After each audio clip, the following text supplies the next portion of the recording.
Bonsoir à tous et bienvenue pour cette nouvelle review qui va être consacrée à un comics Star Wars, et pas n'importe quel comics, car c'est tout simplement le script original que Star Wars devait être au départ à la base. Apparu en 2014 d'abord aux USA sous format de Comics, créé par Dark Horse, et en France sous format unique par Delcourt, par Jonathan W. Wiesler, qui nous a malheureusement quitté en 2021, à qui on lui doit de nombreux livres de making-of sur chaque film de la saga Star Wars. Le comic sera dessiné par le dessinateur Mike Mayer, qui est un grand habitué de comics Marvel, et qui va s'inspirer des concept art de l'époque de chaque personnage, comme le personnage de C-3PO qui est une grande inspiration du robot de Metropolis de Fritz Lang en 1967. Et je dois dire qu'au final, heureusement qu'il a tout de même parlé à ses potes réalisateurs comme Steven Spielberg ou encore l'influence de sa femme pour obtenir un bien meilleur résultat, sans pour autant que ce soit une catastrophe en soi. Même s'il y a quelques petits défauts que George Lucas a effectivement revus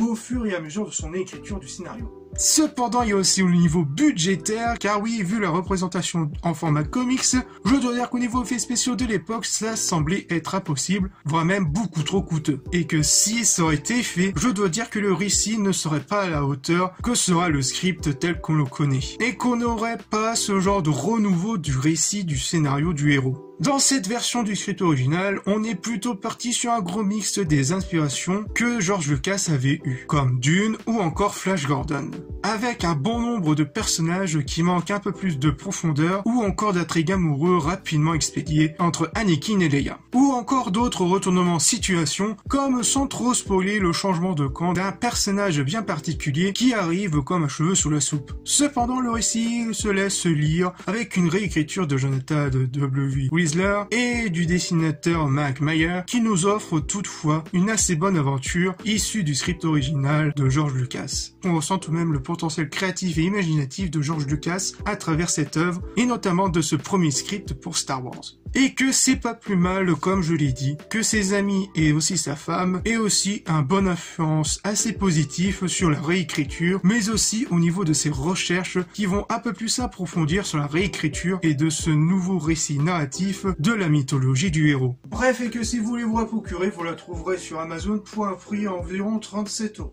Voilà, cette nouvelle review est finie, j'espère qu'elle vous aura plu et on se retrouve pour de futures vidéos. Peace!